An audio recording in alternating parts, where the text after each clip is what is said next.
Hi guys, Shri Swami Samarth समर्थांची कृपा तुमची लाडकी गौरी. तर मी बनवणार आहे आज टोमॅटोचं सार. तर तुम्ही बघू शकता.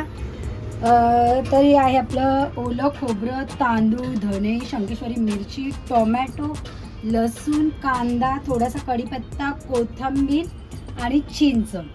तर हे सगळं मी आता छान असं मिक्सरला बारीक करून घेणार आहे आणि मग मी त्याला फोडणी देणार. तर आपण करणार आहे आज टोमॅटोचं सार. तर चला मग. आणि तुम्हाला तर माहिती आहे आपल्याला खूप घाई असते, तर माझं जेवण कसं असं इन्स्टंट जेवण असतं. तर या मग टोमॅटोचं सार बघायला. तर चला मग आता आपण करूया वाटणाची सुरुवात. तर आता वाटण छान करून घेते. वाटण छान करून झाल्यानंतर मग भेटते मी तुम्हाला फोडणी देताना. आता मी देणार आहे टोमॅटोच्या साराला फोडणी. तुम्ही बघू शकता, मी राई घेतली, कढीपत्ता घेतला आणि लसूण घेतला आणि हे आपलं वाटण आहे आणि हे टोमॅटो आणि शंकेश्वरी मिरचीचं वाटण. तर आपण टाकूया तेल. छान असं तेल जरा गरम होऊ दे. तेल गरम झालं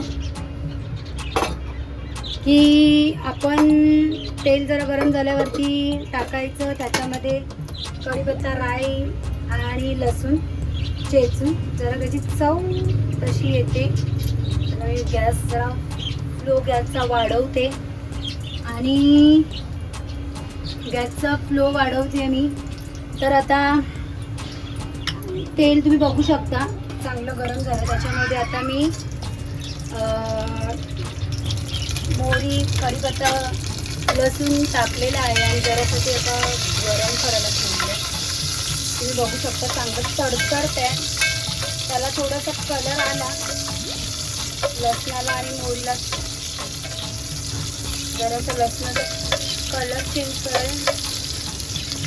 मोहरी म्हणजे राय आहे ना, ही छान अशी तडतडलेली आहे आणि त्याचा एक सुगंध सुटला की आपल्याला त्याच्यामध्ये ॲड करायचं आहे हे वाटण.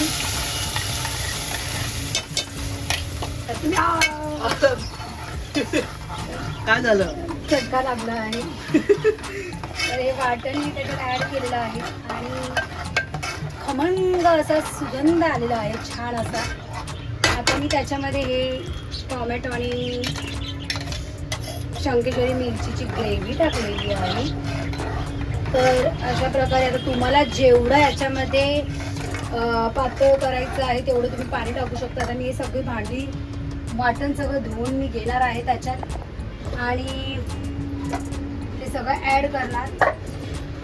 तर आज माझा असं बेतच होता की टोमॅटोचं सार करायचं आणि ते गरम झाल्यामुळे टप टप टप टप उडालं आहे. तुम्ही बघू शकता फोडणी देताना माझ्या की ओट्याची हालत बघू शकता. फोडणी दिली आणि ते सगळं उडालं आहे. पण कॉमन आहे ना. हा, पण मी असं जरा तडका असं छान असं तडक्याला जरा सुगंध यायला म्हणून मी जरा असं टप टप टप टप होईल असं केलं आणि छान असं माझं आता टोमॅटोचं सार तयार होत आहे. तर मला असं वाटतं की तुम्ही सुद्धा छान असं ट्राय करा आणि हा टोमॅटोचा सार तुम्ही ट्राय केल्यानंतर तुम्हाला कसा वाटला हे तुम्ही मला नक्की कमेंटमध्ये सांगा. कारण की टोमॅटोचा सार आज शुक्रवार आहे. आज ॲक्च्युली मच्छीचा वार आहे, पण मला थोडंसं कामं होती म्हणून मी आल्यानंतर मला कुठे मच्छीवाले मी येईपर्यंत मच्छीवाले गेले होते. तर मग तुम्ही बघू शकता टोमॅटोच्या साराचं टेक्स्चर. आता मी याच्यामध्ये छान असं एक कोकम टाकणार आहे आणि छान असं माझं टोमॅटोचं सार कळलं की आपण बघूया. त्याच्यामध्ये मी आधी कोकम टाकते. चिंच मी वाटण्यातच घेतली होती. आता मी त्याच्यात कोकम टाकते. तुम्ही कोकम स्टोअर करून ठेवता का? हा, माझी गावची कोकम आहे आणि मी कोकम पण सेल करते. तर कोकम टाकलेली आहे. माझ्याकडे गावचे मँगो वगैरे आम्ही सगळं सेल करते म्हणजे घरातून. तर हे माझी नणंद पाठवून देते गावावरून. तर आता माझं टोमॅटोच्या साराला छान असा कड आला की मी तुम्हाला दाखवते. तोपर्यंत आपण भेटूया परत एकदा. तर मी आता त्याच्यामध्ये टाकणार आहे मीठ आणि मी ॲक्च्युली मीठ आज काय माहिती मी विसरली. मीठ टाकायला विसरली होती. आता मी टाकलेलं आहे मीठ. आता छान असं साराला कड आली की आपलं टोमॅटोचं सार तयार आहे. टॅन टॅन. तर तुम्ही बघू शकता टोमॅटोचं सार तयार आहे.